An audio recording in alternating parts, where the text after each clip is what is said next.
બાળમિત્રો, સ્વાગત છે તમારું મારી ચેનલ જ્ઞાન વિશ્વમાં। આ ચેનલની અંદર શૈક્ષણિક માહિતીઓ, અભ્યાસક્રમો તથા સરકારી યોજનાઓ વિશેની માહિતી અપલોડ કરવામાં આવે છે। જો હજી સુધી તમે આ ચેનલને સબસ્ક્રાઇબ ના કરી હોય તો સબસ્ક્રાઇબ બટન ઉપર ક્લિક કરી બાજુનો બેલ આઇકન પર પણ ક્લિક કરો કે જેથી કરીને આ ચેનલના નોટિફિકેશનો તમને મળતા રહે। બાળમિત્રો, આપણે જોઈ રહ્યા છીએ પ્રકરણ નંબર 13 સમિતિ ધોરણ 6। વિડીયો ચાલુ કરતા પહેલા તમને દર વખતે જેવી એક નાનકડી સૂચના આપી દો કે આ જે વિડીયો છે એ તમારા આપેલા જવાબો ચકાસવા માટે છે, નહીં કે ઉતારો મારવા માટે। તો વિડીયોને તમે એવી રીતે જ લેજો કે તમારા જે જવાબો આપ્યા છે અથવા તો તમે જે ગણતરી કરી છે એમાં કંઈ ના સમજાણું હોય તો આ વિડીયો જોઈને એને તમે સોલ્વ કરી શકો છો। વિકલ્પો આપ્યા છે, વિકલ્પો આપણે થોડા ઝડપથી લેશું। ઝડપથી લેવાનું કારણ એ જ છે કારણ કે વિકલ્પનો જવાબ ઓલરેડી પાછળ આપી દીધો છે, તેમ છતાં કોઈ વિકલ્પ જો તમારે ડીપમાં સમજવો હોય તો મને નીચે કોમેન્ટ કરીને જણાવજો। હવે આપણને એવું કીધું છે વર્તુળની કેટલી સમમિતિ રેખાઓ હોય, તો વર્તુળમાં કેટલી સમમિતિ રેખાઓ હોય તો એનો જવાબ આવશે 4 કરતાં વધુ। હકીકતે 4 કરતાં વધુની વર્તુળમાં અનંત સમમિતિ રેખાઓ તમે મન પડે એટલી રેખાઓ બનાવી શકો। તો વર્તુળમાં આપણી પાસે મેક્સિમમ ઓપ્શન 4 કરતાં વધુ છે તો આપણે એને ડી ને ટીક કરી દઈએ, બાકી એનો વાસ્તવ જવાબ એવો આવે છે અનંત। ત્યાર પછી આપણને એવું કીધું છે નીચે પૈકી કયા મૂળાક્ષરને એક જ સમમિતિ રેખા છે, તો કે આમાંથી કયા મૂળાક્ષરને એક જ સમમિતિ રેખા છે, તો એનો જવાબ આવે છે ટી। ટી મૂળાક્ષરને એક જ સમમિતિ રેખા છે। ઝેડ પાસે કોઈ પણ સમમિતિ રેખા નથી, એક્સ પાસે 2 સમમિતિ રેખા છે અને એચ પાસે પણ 2 છે। તો ત્યાર પછી આપણે એવું કીધું છે કાટખૂણિયો 45, 45, 90 ને કેટલી સમમિતિ રેખા હોય છે, તો કે કાટખૂણિયો 45, 45, 90 ને એક જ સમમિતિ રેખા હોય, કારણ કે કાટખૂણિયો જે આ રીતનું તમારા ત્રિકોણ આપેલું હશે તમારા કંપાસ પેટીમાં તો એને આ એક જ વચ્ચેથી પસાર થતી એક જ સમમિતિ રેખા હશે।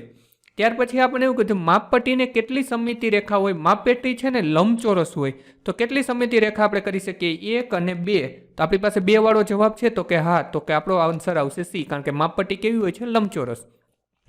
ત્યાર પછી આપણને એવું કીધું નીચે પૈકી કયા મૂળાક્ષરને કોઈ જ સમમિતિ રેખા નથી, તો એસ ને કોઈ પણ પ્રકારની સમમિતિ રેખા નથી, તો આપણો જવાબ આવશે બી।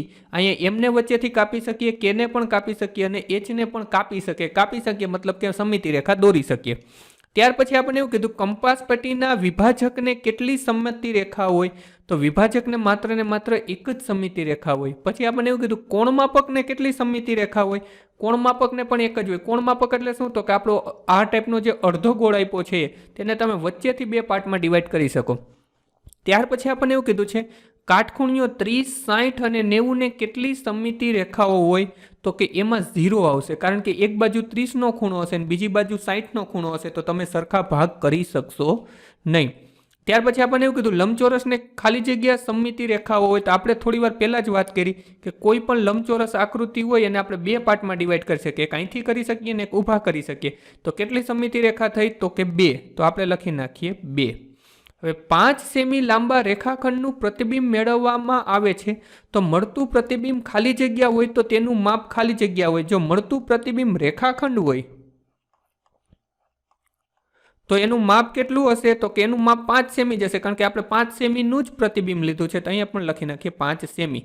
હવે આપણને એવું કીધું છે રેખા એલ પર રહેલા બિંદુનું સ્થાન રેખા એલની કોઈ પણ સમમિતિ લેવામાં આવે તો ખાલી જગ્યા પર હોય તો એ રેખા એલ પર જ હોય, કારણ કે એલ પરનું બિંદુ છે।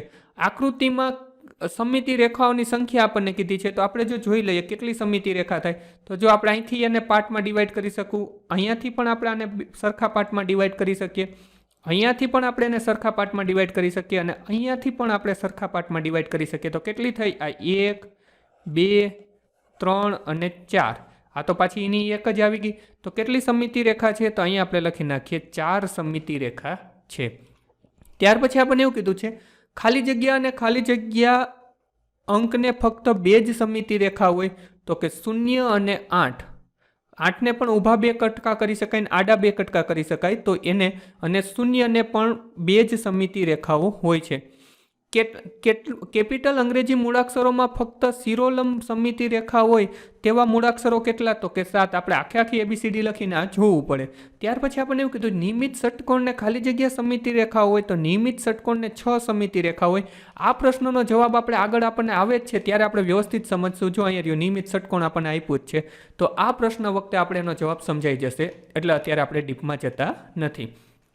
ત્યાર પછી આપણને એવું કીધું છે કે n બાજુ ધરાવતા નિયમિત બહુકોણને ખાલી જગ્યા સમમિતિ રેખા હોય તો જેટલી બાજુ એટલી સમમિતિ રેખા, એટલે કે n બાજુ હોય તો n સમમિતિ રેખા. હવે સમબાજુ ચતુષ્કોણ ખાલી જગ્યા પ્રત્યે સમમિતિ ધરાવે છે તો અહીંયા જવાબ આવે એના વિકર્ણ પ્રત્યે. તો અહીંયા આપણે શું લખી નાખીએ? વિકર્ણ. હવે આપણને એવું કીધું છે લંબચોરસ એ સામસામેની બાજુઓના ખાલી જગ્યાને જોડવાથી બનતી રેખા પ્રત્યેક સમમિતિ ધરાવે છે તો કે મધ્ય બિંદુ. મધ્ય બિંદુ એટલે શું? તો કે આ જે લંબચોરસ કોઈ પણ છે એના વચ્ચેના બે બિંદુને જોડી દો તો આ પહેલી સમમિતિ થઈ ગઈ, અને મધ્ય બિંદુ એટલે બાકીના બેને જોડી દો તો આ બીજી સમમિતિ થઈ ગઈ. ત્યાર પછી આપણને એવું કીધું છે એલજીબ્રા શબ્દમાં કયા મૂળાક્ષરને કોઈ પણ સમમિતિ રેખા નથી? તો કે જો એલને સમમિતિ રેખા છે, એને છે, એલને નથી તો આપણે લખી નાખીએ એલ. ત્યાર પછી આપણે જીને પણ કોઈ સમમિતિ રેખા નથી તો લખી નાખીએ જી. પછી ઈને છે, બીને પણ છે, આરને કોઈ સમમિતિ રેખા નથી તો લખી નાખીએ આર. પાછા એને સમમિતિ રેખા છે તો આપણો જવાબ આવશે LGR. ત્યાર પછી આપણને લખ્યું છે સિમેટ્રી શબ્દમાં આવતા દરેક મૂળાક્ષરની સમમિતિઓની સંખ્યા લખો. તો આપણે દરેકના લખી નાખીએ. જો એસને કોઈ પણ સમમિતિ રેખા નથી તો એસ માટે શું લખી શકીએ? 0. એસને આપણે કોઈ પણ પાર્ટમાં વેચી ન શકીએ. વાય માટે આપણી પાસે એક સમમિતિ રેખા છે. એમ માટે આપણી પાસે કેટલી છે? તો કે 1. ફરીવાર એમ આવ્યો તો એની માટે પણ આપણી પાસે 1 છે. ઈ છે એની માટે આપણી પાસે સમમિતિ રેખા કેટલી છે? તો કે 1. ત્યાર પછી ટી આવે છે તો એની માટે પણ 1 છે. આર પાસે કોઈ પણ સમમિતિ રેખા નથી અને ફરીવાર આવ્યો વાય તો વાય પાસે કેટલી છે? તો કે 1. રેખા એલને સમમિતિ રેખા તરીકે પસંદ કરી આકૃતિ પૂર્ણ કરવાની છે. જો હું આમ આકૃતિ મારા પેન ટેપથી દોરું છું એટલે એટલી બધી પરફેક્ટ નહીં થાય, પરંતુ તમારે આકૃતિ શેનાથી દોરવાની છે? તો કે સ્કેલથી. તો આપણે જે રીતનું છે એ રીતે દર્શાવવાની ટ્રાય કરીએ. ત્યાર પછી બે સીધી લાઈનો આપી છે તો આપણે બે સીધી લાઈનો દોરી લઈએ. ત્યાર પછી ફરીવાર નાની ક્રોસ લાઈનો આપી છે તો ક્રોસ લાઈનો આપણે દોરી લઈએ, અને ત્યાર પછી એ જે ક્રોસ લાઈનો છે એને આપણે અહીંયા ભેગી કરી દેવાની છે. મેં તમને પહેલાં જ કીધું હતું કે આ જે પેન ટેપ છે મારું, આ પેન ટેપથી તમે એટલું પરફેક્ટલી ડ્રો કરી શકો નહીં, કારણ કે મારી પાસે સ્કેલ નથી, પરંતુ તમારે આકૃતિ સ્કેલની મદદથી દોરવાની છે. ત્યાર પછીની આકૃતિ આપણે દોરવા માટે આપણે શું કરી શકીએ? તો જે રીતે આપણને જે પણ બોર્ડરો આપી છે એ બોર્ડરો આપણે એક પછી એક ડ્રો કરશું. તો આપણને આડી બે લાઈનો આપી છે તો અહીંયા આડી લાઈનો દોરી લઈએ. ફરી બે ઊભી આપી છે તો આપણે ઊભી ડ્રો કરી લઈએ. ફરી બે આડી આપી છે. ટૂંકમાં આપણે જે મિરરમાં જોઈને કરતા હોઈએ કામ એ રીતે આપણે કરવાનું છે. ત્યાર પછી બે આડી લાઈનો આપી છે તો બે આડી લાઈનો દોરી લઈએ. ફરીવાર બે આપણને ઊભી લાઈનો આપી છે તો બે ઊભી લાઈનો, અને છેલ્લી એક આડી લાઈન. તો આપણે આની સમમિતિ રેખા બનાવી દીધી. ત્યાર પછી આપણને એવું કીધું છે કે તમારા કંપાસ બોક્સમાં રહેલા સાધનનું અવલોકન કરી નીચેનું કોષ્ટક પૂર્ણ કરો. સાધનનું નામ માપપટ્ટી. કેટલી સમમિતિ રેખા હોય? તો કે માપપટ્ટી એટલે કે એક આ ટાઈપનું લંબચોરસ, એને આ 1 અને 2 સમમિતિ રેખા હોય તો અહીંયા આપણે લખી નાખીએ 2. દ્વિભાજક. દ્વિભાજક એટલે શું? તો કે આપણું જે પરિકર જે ટાઈપનું જે બે અણીવાળું આવે છે એને કેટલી સમમિતિ રેખા હોય? તો કે 1. તો આપણે લખી નાખીએ 1. પરિકર. પરિકરને કેટલી સમમિતિ રેખા હોય? તો પરિકર એ દ્વિભાજક જેવું જ છે, પણ પરિકર પાસે અહીંયા પેન્સિલ રાખવાનો હોલ હોય અને અહીંયા અણી હોય, તો બે એક બાજુ સરખી નથી, તો એક પણ સમમિતિ રેખા નથી. કોણ માપક. કોણ માપક એટલે શું? તો કે આપણું જે અર્ધ ગોળ છે એને તમે વચ્ચેથી એક જ ભાગ કરી શકો તો એની સમમિતિ રેખા થઈ 1. બે સરખી બાજુ ધરાવતું કાટખૂણિયું. બે સરખી બાજુ ધરાવતું કાટખૂણિયું એટલે કેવું કે 90નું કાટખૂણિયું હોય અને બે બાજુ કેટલાની હશે? તો કે 45. તો આને વચ્ચેથી બે કટકા કરી શકાય તો આનો જવાબ આવ્યો 1. બે સરખી બાજુ ન ધરાવતું હોય એવું કાટખૂણિયું તો એ કંઈક આવું હશે. એક ખૂણો 60નો હશે અને એક ખૂણો 30નો હશે. તો આના બે ભાગ થતા નથી. આ ભાગ નાનો થાય ને આ ભાગ મોટો થાય તો એની સમમિતિ રેખા આવશે 0. ત્યાર પછી આપણે 24માં દાખલામાં આપણને એવું કીધું છે આકૃતિની બધી જ સમમિતિ રેખા દોરો. તો આપણે સમમિતિ રેખા દોરવાની ટ્રાય કરીએ. આપણે આ પહેલી સમમિતિ રેખા દોરી લીધી. ત્યાર પછી આપણે બીજી સમમિતિ રેખા દોરી. મારી રેખાઓ થોડી રફ દોરાશે કારણ કે મારી પાસે સ્કેલ નથી. પેન ટેપની મદદથી આપણે સીધી રેખા દોરી શકતા નથી. ત્યાર પછી હું આ ત્રીજી સમમિતિ રેખા દોરી દઉં, પરંતુ તમારે આ રેખાઓ હંમેશા સ્કેલથી દોરવાની છે. આપણે આ ચોથી સમમિતિ રેખા દોરી દીધી, આ પાંચમી સમમિતિ રેખા દોરી દીધી, અને છેલ્લી સમમિતિ રેખા આપણી અહીંયાથી દોરાશે. જો આ બધી અહીંયા સેન્ટરમાં મળવી જોઈએ, પરંતુ મેં તમને જેમ કીધું એમ કે હું આ પેન ટેપની મદદથી એકદમ સીધી લીટી દોરી શકતો નથી, પરંતુ તમારે શેનાથી દોરવાની છે? સ્કેલથી. તો આના નામ આપીએ આપણે L1, L2, L3, L4, L5 અને L6. ત્યાર પછીનો આપણે દાખલો જોઈએ. તો આપણને એવું કીધું છે કે અંગ્રેજી કેપિટલ મૂળાક્ષરો કે જે મૂળાક્ષરોને એક કરતાં વધુ સમિતિ રેખા હોય તેવા અંગ્રેજી મૂળાક્ષરો લખવાનું કીધા છે. તો એક આવશે એચ, ત્યાર પછી આવશે આઈ, ત્યાર પછી આવશે ઓ અને છેલ્લે આવશે એક્સ. આ 4 અક્ષરો એવા છે કે જેને એક કરતાં વધારે સમિતિ રેખાઓ છે. હવે આપણને એવું કીધું છે કે PQRS લંબચોરસ છે તો તેની સમિતિ રેખાઓ લખો. જો PQRS લંબચોરસ છે તો સમિતિ રેખા આ એક થશે, આ એ અને સી સમિતિ રેખા થશે. તો આપણે લખીએ AC. અને બીજી કઈ થશે તો કે બીજી આપણી થશે ડી અને બી. આ ડી અને બી, તો અહીંયા લખી નાખીએ ડી અને બી. આ પી અને આર સમિતિ રેખા નહીં થાય કારણ કે એક સરખા બે પાર્ટમાં ડિવાઈડ કરતી નથી. એવી જ રીતે એસ અને ક્યુ પણ સમિતિ રેખા થશે નહીં. તો આપણો જવાબ શું આવશે? એસી અને ડીબી. ત્યાર પછી કોઈ બીડી લખે તો પણ ચાલે અને ડીબી લખે તો પણ ચાલે. કોઈ એસીની બદલે સીએ લખે તો પણ ચાલે. એટલે કદાચ જો આને કોઈ આ રીતે દર્શાવે કે ભાઈ મારે આમ નથી દર્શાવવું, મારે આને આમ દર્શાવવું છે સીએ અને બીડી, તો પણ ચાલે. આને કોઈ પણ રીતે તમે લખી શકો.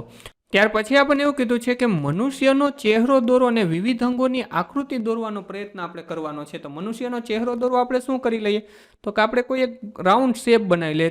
તો જો મેં એક આ રાઉન્ડ શેપ બનાવી લીધો. હવે જે રાઉન્ડ શેપ છે એની અંદર આપણે બીજો એક રાઉન્ડ શેપ બનાવી લઈએ કે માની લ્યો કે આ એની આંખ છે. આપણે એક બીજી આંખ બનાવવાનો પ્રયત્ન કરીએ કે માની લ્યો કે આ એની બીજી આંખ છે. બે આંખો બની ગઈ. હવે આપણે શું કરીએ કે એક ત્રિકોણ એક એનું નાક બનાવવાની ટ્રાય કરીએ. તો કે આ આપણું એનું નાક છે. હકીકતે આવું કંઈ આપણા અંગો છે નહીં ત્રિકોણ ને ગોળ, પણ આપણે કલ્પના કરીએ કે સમિતિ રેખાઓ કેવી હોય. હવે ત્યાર પછી આપણે જો એનો કાન બનાવવો હોય તો એક આવો આપણે એનો કાન બનાવી શકીએ અને અહીંયા આપણે એક બીજો એવો કાન બનાવી શકીએ. તો અહીંયા આપણે એનો બીજો કાન બનાવી લઈએ. આ મનુષ્યનો એક ધારો કે મેં એવો ચહેરો બનાવ્યો છે. હવે આમાં સમિતિ રેખા આપણે જો બનાવવી હોય તો આપણે સમિતિ રેખાઓ શું બનશે તો કે સમિતિ રેખાઓ આમાં કેટલા હું આના એક સરખા ભાગ પાડી શકું. તો જો હું અહીંયા વચ્ચેથી જ એક સરખો ભાગ પાડીશ તો એક સરખા બે ભાગ મનુષ્યના ચહેરાના પડે. તો મનુષ્યના ચહેરામાં સમિતિ રેખાઓ લખવી હોય તો આપણે લખીએ સમિતિ રેખાઓ. સમિતિ રેખા કેટલી હશે તો કે માત્ર ને માત્ર એક. ત્યાર પછી આપણને એવું કીધું છે કે બાજુની આકૃતિમાંથી સમિતિ રેખા છે. કઈ સમિતિ રેખા છે આપણે જણાવવાનું છે. જો અહીંયા આ પી જે છે, આ પી એ આપણા લંબચોરસને સરખા ભાગે વિભાજિત નથી કરતું. આ જે એન છે એ એક ત્રિકોણ અને એક લંબચોરસ કરે તો પણ સરખું નથી થતું, એમ પણ નથી થતું. પણ આ જે એલ રેખા છે એ એક સરખા બે ભાગમાં વિભાજિત કરે છે. તો આપણે લખીએ સમિતિ રેખા રેખા બરાબર શું થશે? એલ. હવે તમારે પાછળ જવાબ એક એવું લખ્યું છે તો આમાં આપણને કઈ રેખા પૂછી છે, કેટલી રેખા પૂછી હોત તો જવાબ એક આવત અને કઈ રેખા પૂછી તો કે એલ આવશે. મેં તમને બે જવાબ લખી દીધા, પાછળ તમારે એક લખેલો છે જવાબ. હવે તમારા દૈનિક જીવન પર આધારિત 4 સમિતિ ધરાવતી પ્રતિકૃતિના નામ જણાવો. આમાં તમે કોઈ પણ લખી શકો. આપણે શું લખીએ? આપણે એક લખીએ કંપાસ. બીજું શું લખી શકાય તો કે બુક. ત્રીજું તો કે બ્લેકબોર્ડ. ચોથું શું લખી શકાય તો કે સ્કેલ. પાંચમું શું લખી શકાય તો કે કોણ માપક. તમે આવું કાંઈ પણ લખી શકો. આમાંથી તમારે 4 જ લખવાના છે. આપણે 4 કરતાં વધારે પણ લખી શકીએ. દૈનિક જીવનમાં આપણે જે પણ લખીએ છીએ જેમાં પણ આપણને સમિતિ રેખાઓ જોવા મળે છે એવી હરેક વસ્તુઓ આપણે લખી શકીએ. હવે આપણે એવું લખ્યું છે કે એમ્બ્યુલન્સની આગળ એમ્બ્યુલન્સ શબ્દ એવી રીતે લખેલો હોય કે જેથી વાહન ચલાવનારને સાઇડ ગ્લાસમાંથી એમ્બ્યુલન્સ શબ્દના પ્રતિબિંબમાં સાચો વચાય. તો આ એમ્બ્યુલન્સ શબ્દ કઈ રીતે લખેલો હશે? તમને ખ્યાલ છે કે એમ્બ્યુલન્સ શબ્દ હંમેશા ઉલટો લખેલો હોય. શા માટે? કારણ કે આપણને અરીસામાં ચિત્ર ઉલટું દેખાય છે. તો પાછળ એમ્બ્યુલન્સ આવતી હશે તો સાઈડનો જે અરીસો છે એમાં આપણને એમ્બ્યુલન્સ ચતું લખેલું દેખાય. એટલા માટે એમ્બ્યુલન્સ ઉપર હંમેશા એમ્બ્યુલન્સ ઊંધું લખેલું હોય અને કંઈક આ રીતે લખેલું હોય. ઊંધો ઈ, પછી ઊંધો સી, ઊંધો એન, પછી એ ઊંધો થતો નથી, એ ઊંધો લખો, ચતો લખો, આ જ રીતે લખાય. પછી ઊંધો એલ, પછી ઊંધો યુ. બી પણ આપણો કેવો હશે તો કે ઊંધો હશે. એમને આપણે ઊંધો ચિત્તો બંને ગમે એ રીતે લખીએ આ રીતે જ લખાય અને એ પાછો આ રીતે લખાય. તમે તો પાછળ એમ્બ્યુલન્સ આ રીતે લખેલું હશે. હવે આપણે એવું કીધું છે કે નીચે પૈકી કઈ આકૃતિ સમમિતિ રેખા ધરાવતી નથી? આમાંથી કઈ આકૃતિમાં સમમિતિ રેખા નથી? તો કે બી માં સમમિતિ રેખા નથી. આના હું કોઈ પણ પ્રકારે ભાગ પાડી શકતો નથી. જો આના તો પડે છે, આના પણ પડે છે, આના પણ પડે છે, પણ બી ના પડતા નથી. તો આપણો જવાબ આવશે બી. હવે નીચે પૈકી કયો મૂળાક્ષર સમક્ષિતિજ અને શિરોલંબ સમમિતિ રેખા ધરાવે છે? તો એનો જવાબ આવશે એક્સ. સમક્ષિતિજ એટલે કે આડી અને શિરોલંબ એટલે કે ઊભી, જ્યારે બાકીના અક્ષરમાં એવું શક્ય નથી. ત્યાર પછી આપણને એવું કીધું વસ્તુ અને તેનું અરીસાનું પ્રતિબિંબ અરીસાથી સમમિતિ રેખા ખાલી જગ્યા અંતરે હશે. તો કે અહીંયા જવાબ આવશે સમાન અંતરે. તો અહીંયા આપણો જવાબ શું આવશે? એ.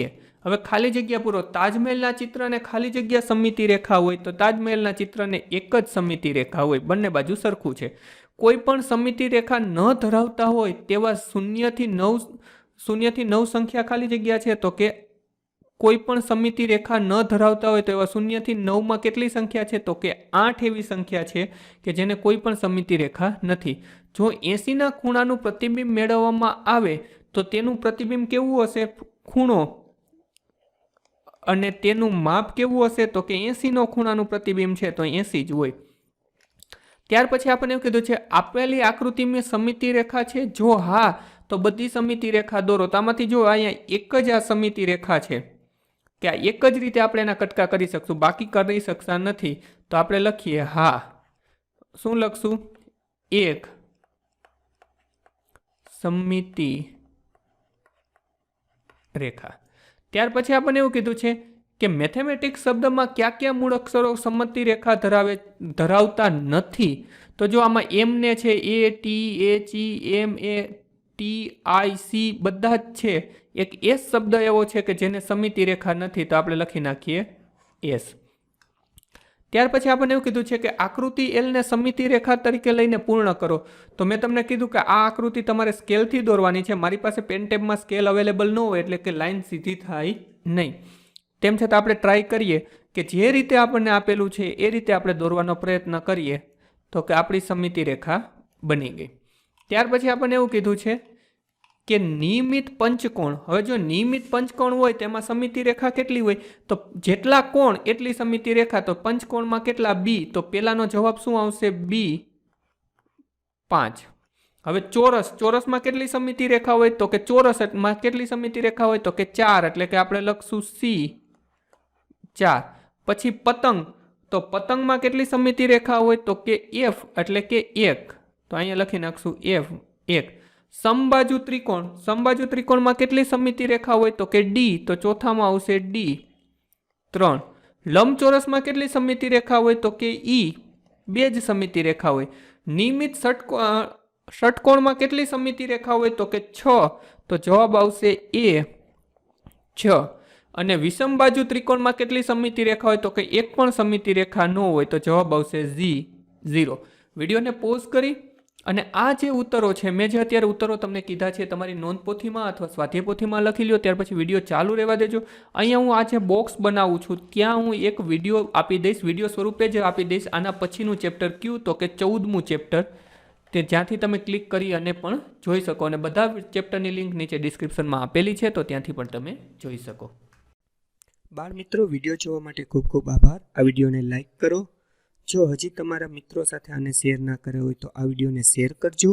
અને મારી આ ચેનલને કે જ્ઞાન વિશ્વને સબસ્ક્રાઈબ કરવાનું ભૂલતા નહીં. ચોક્કસથી આ ચેનલને તમે સબસ્ક્રાઈબ કરજો. Thanks for watching. ફરી મળશું બીજા વિડીયોમાં.